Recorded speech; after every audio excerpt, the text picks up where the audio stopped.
Hey, and welcome back to Warhammer. It's your boy, Mark. We got Manifesto number 9. This is my second last one that I wrote, so this is kind of the final thought-provoking piece I got for you. I titled this one, Codex versus Novel versus Expanded Media. As 40K has advanced, we get different lore from different places, whether it's YouTube channels, Wikipedias, codexes, rulebooks, novels, video games, all. Do you get your lore exclusively from a monopoly? Well, in this episode, I'll tell you why that's wrong. No, there's no right or wrong answer in some of these. They're kind of more just like, what do you do, man? There's no perfect outcome, no perfect world. And usually I find actually when doing these two, it's kind of like the combination of these things that have made 40K so successful. Not just these topics, but just the topics in general that I've been talking about. So yeah, before we get into it, let's do some Patreon stuff. Come join the Patreon for a couple bucks. You can support the show and keep the lights on, or whatever they say.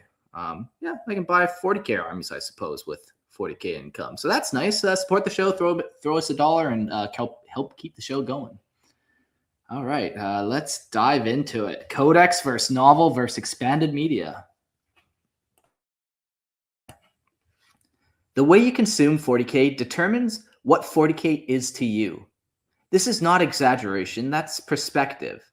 Because Warhammer 40K isn't just one experience. It isn't just one tone. It isn't even just one genre. It shifts depending on how you engage with it. If you read codexes, 40K feels very mythic, grand, distant.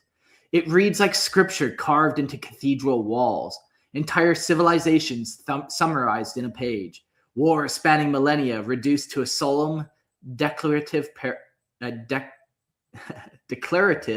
paragraphs. It feels ancient, impersonal, almost religious. But if you read the novels, everything changes. It's suddenly intimate, tragic, character-driven, and you're inside someone's head. You hear doubt, fear, loyalty, betrayal. The galaxy shrinks down to one person making one impossible decision. The myth becomes human. And then there's expanded media, games, animations, cinematic trailers. Now, 40K is immediate, loud, visceral. You hear the bolter fire, you see the sparks flying off ceramic. You feel the weight of the chainsword connecting. It's sensory, it's raw, it's not distant history, it's happening now. Same universe, but completely different emotional experiences.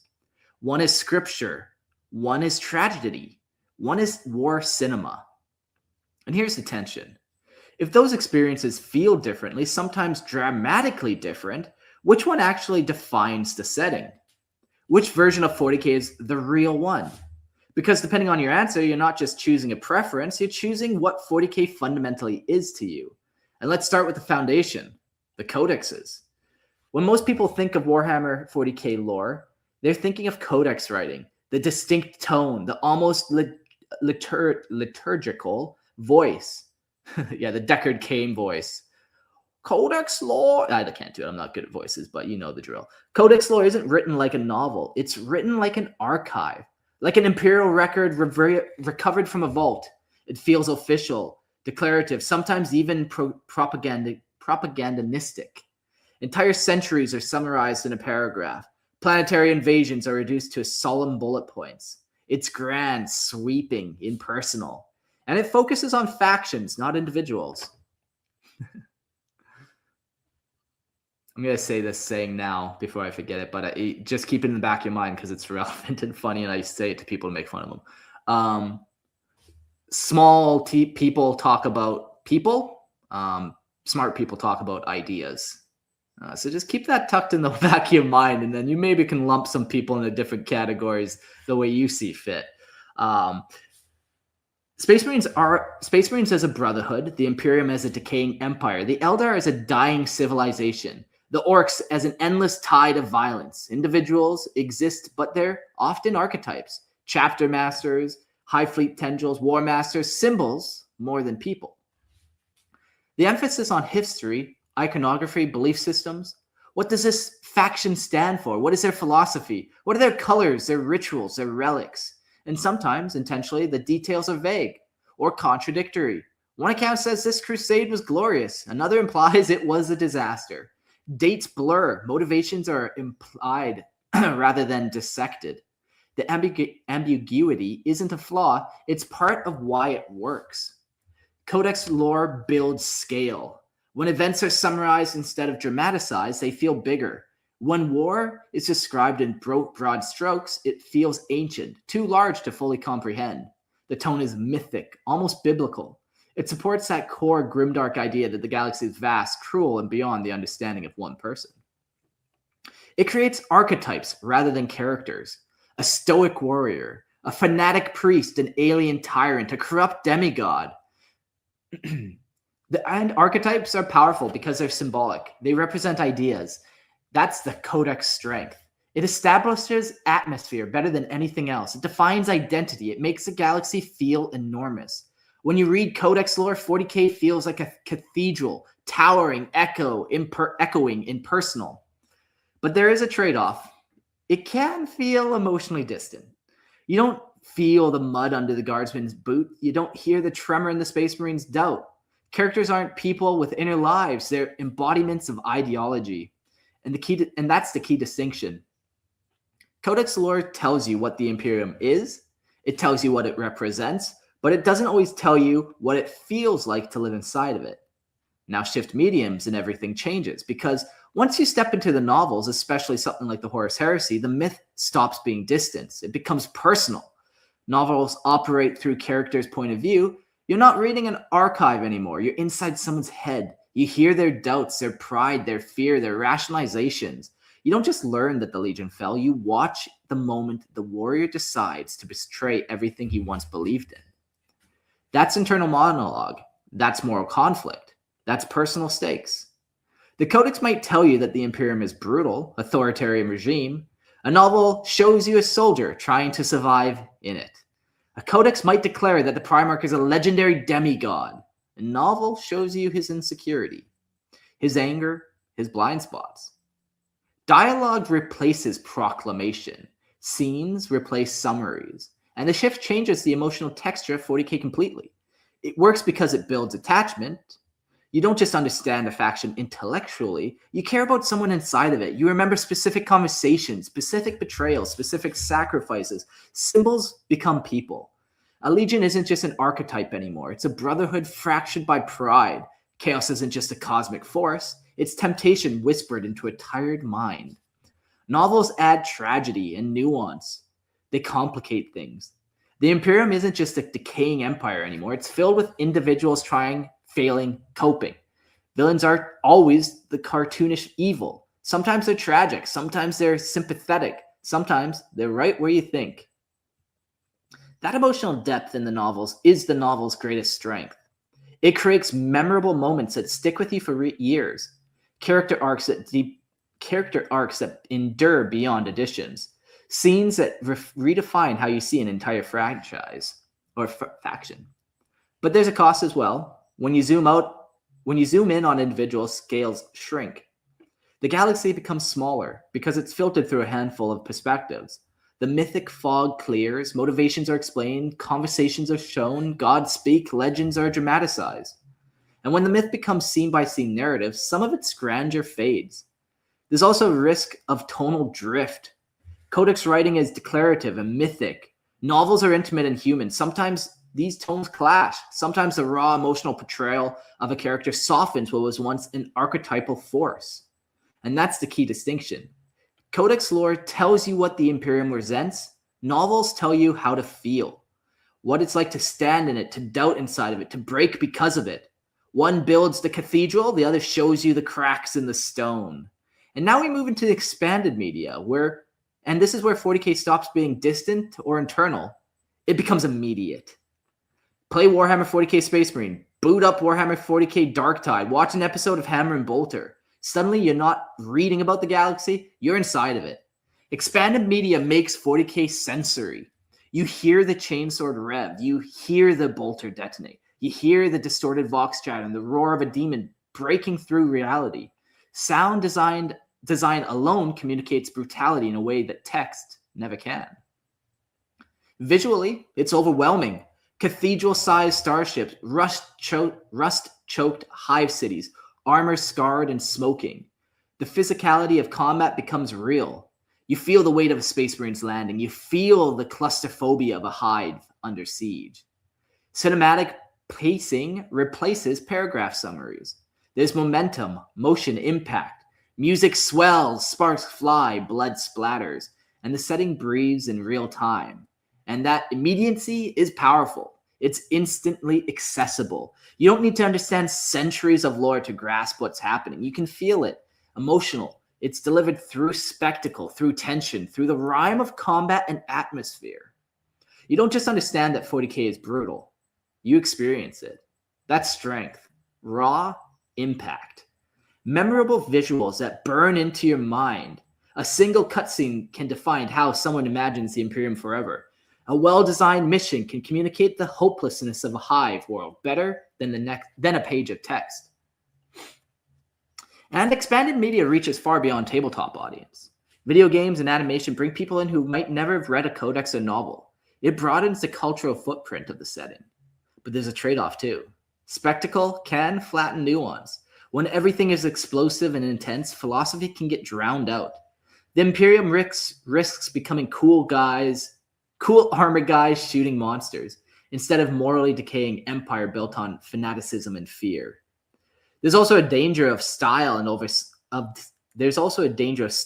substance. Visual brutality is easy to communicate.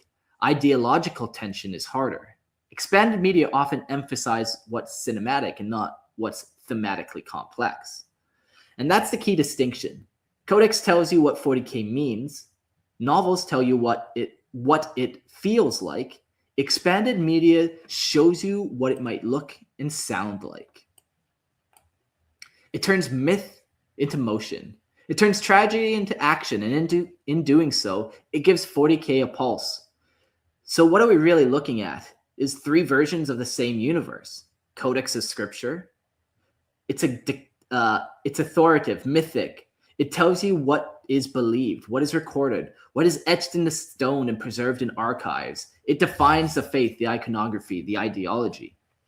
The novel is tragedy. It zooms in, it humanizes, it makes those massive symbols and shows you cost in blood and doubt. It's about betrayal, pride, sacrifice, and moral compromise. It makes the myth bleed. And expanded media, games, and animation is war film. It's kinetic, sensory, immediate. It doesn't explain the philosophy. It immerses you in violence, and it makes you feel the weight of the bolter and panic of the hive collapse. Same setting, 3 emotional lenses. So which one feels most authentic? If you grew up reading codexes, you might feel like the mystic, distant tone is true 40K. If you entered through the novels, maybe your personal tragedy feels definitive. If you come in through video games, maybe 40K is defined by raw brutality and atmosphere. Do they contradict each other? Sometimes. Codex myth can feel grander than novel characterization. Novels can complicate archetypes codexes present as absolute. Expanded media can simplify themes for the sake of spectacle. But do they dilute each other, or do they reinforce each other? Because there's an argument that scripture, tragedy, and war film are all necessary to make the universe complete. One gives it scale, one gives it heart, one gives it impact. The real tension comes from growth. As 40K expands into more mainstream media, spectacle becomes more dominant. Visuals travel faster than philosophy. Action sells quicker than ambiguity. So here's the looming question. As expanded media grows louder, does spectacle slowly replace myth? Or does myth quietly anchor everything beneath it? So here's the clear answer. The Codex builds the skeleton, the novels add the flesh, and expanded media adds the adrenaline. None of these are complete alone. If Codex myth disappears, the scale shrinks. If novels disappear, the attachment fades. If expanded media disappears, cultural reach stalls. The tension isn't which one is real. The tension is balance. As 40K grows, spectacle gets louder. Visual media spreads faster than printed myth. The risk isn't expansion, it's forgetting the foundation. Because at its best, 40K isn't one experience. Codex tells you what to believe. Novels tell you what to feel. Media shows you what to fear. Or maybe this is the better way to say it. Warhammer 40K isn't one experience. It's a prism, and the medium you choose decides the color. I'll scroll back up to this one line because I do really think this sums this up. And like, you know, you've heard me rant and rave about like I don't really like the novels that much. They're mostly just bolter porn, or they just kind of break things a little bit. You definitely heard me talk about how I'm like a Codex guy and like rule books and stuff. Like not I like the lore in the rule books. So the line is Codexes tell you what 40K means. Novels tell you what it feels like. Expanded media shows you what it looks and sounds like.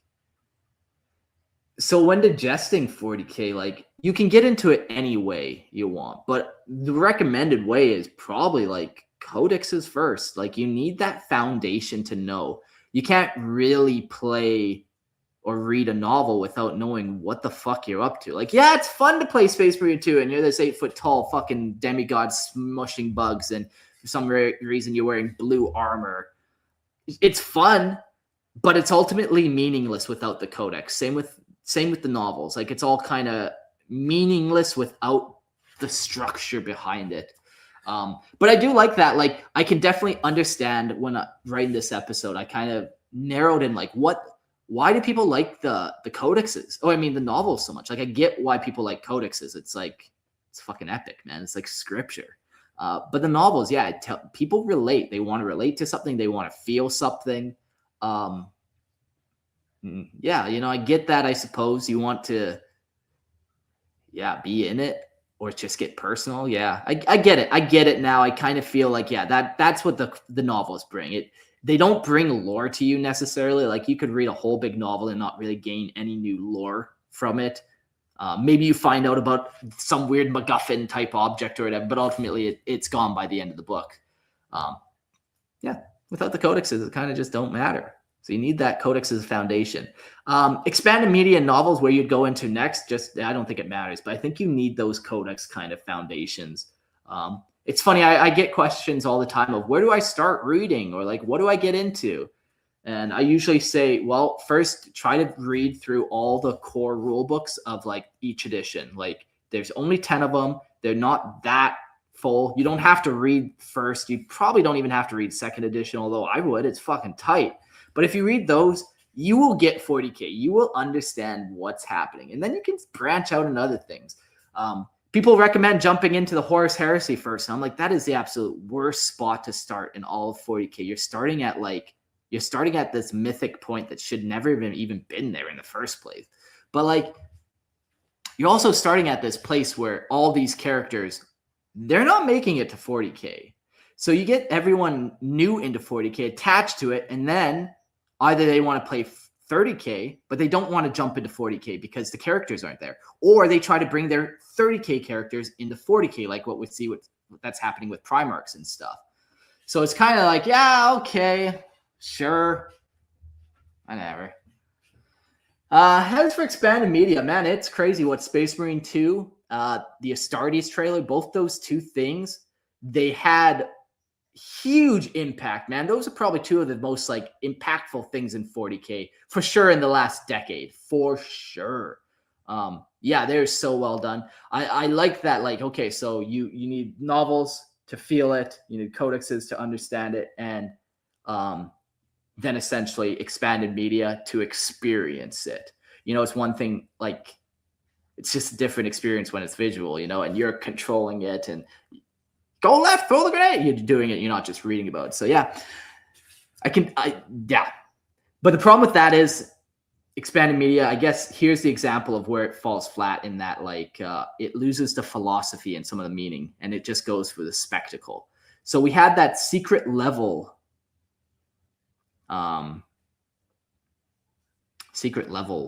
short video or whatever. Fucking tight, man. The Space Marines in that are great, but you don't know what the fuck is happening in there. Even as a 40K guy, I'm like, okay, so what's this now? What's this? Okay, is that a Demon Prince? Is that a Keeper of Slaanesh? Like, what the fuck is happening here? Who are these people?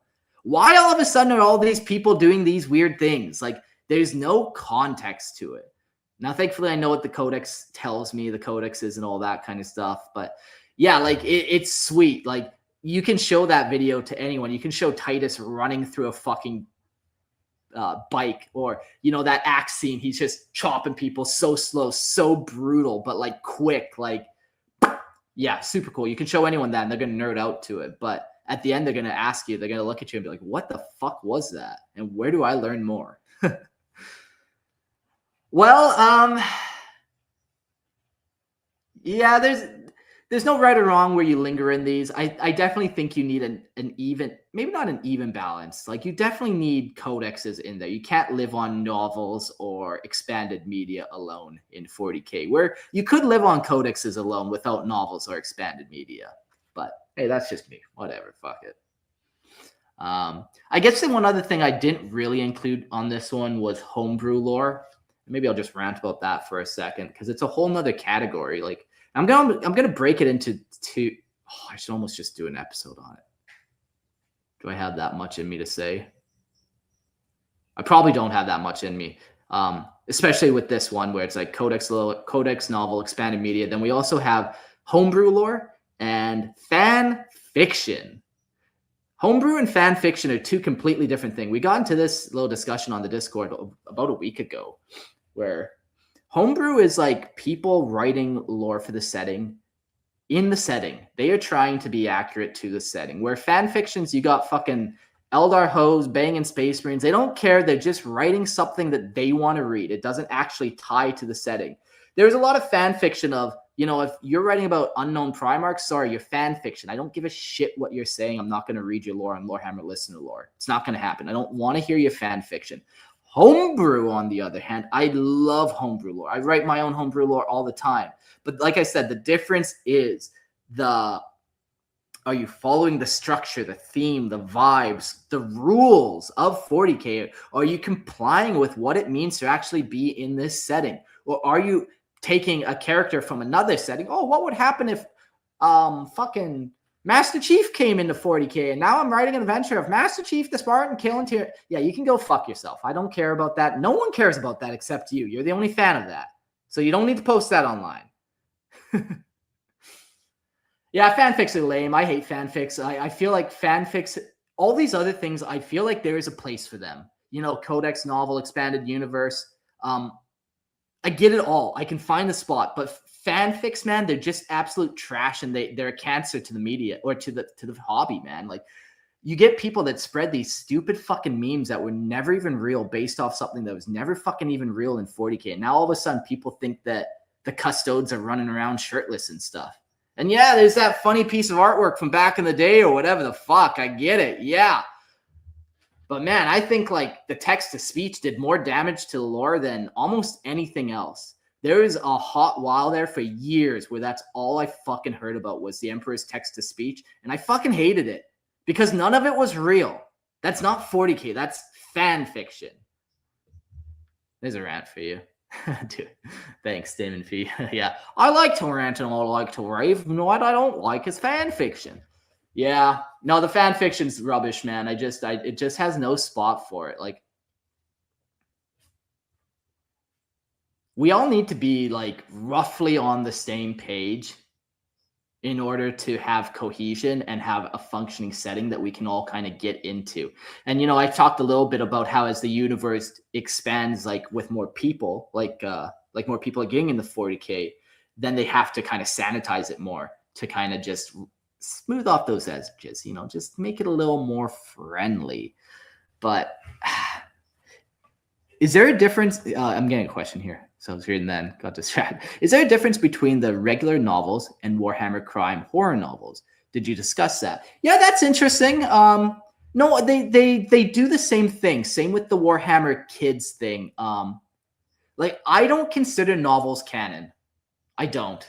I only consider codexes canon. Everything else it's real, but like I don't put stock into it. I wouldn't quote it really. Like it's not.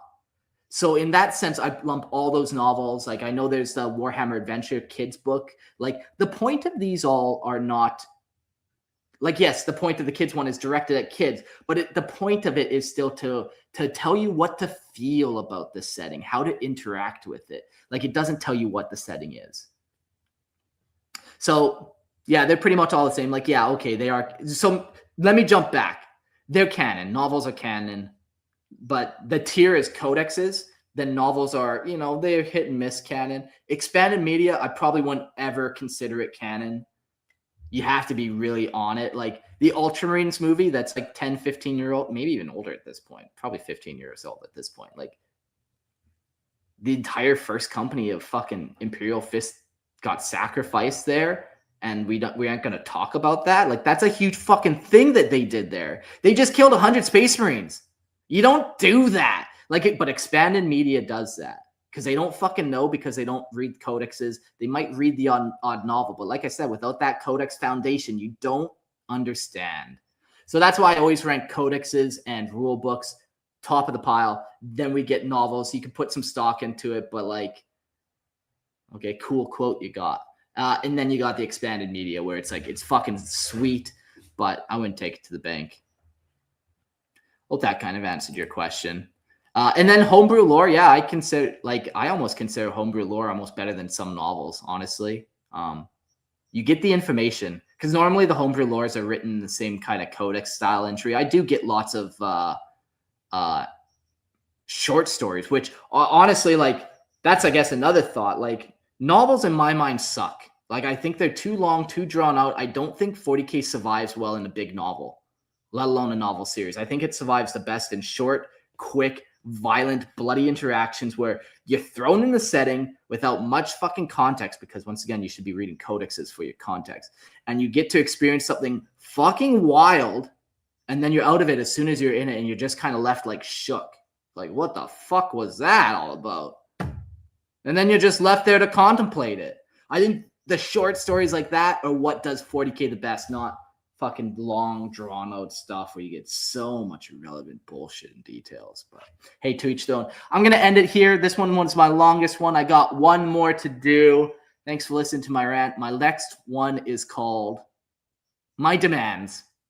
Let's sum it up with, what do I want, man? What is all this about? We'll find out what are my demands. We'll see you on the next episode of Lorehammer. Adios.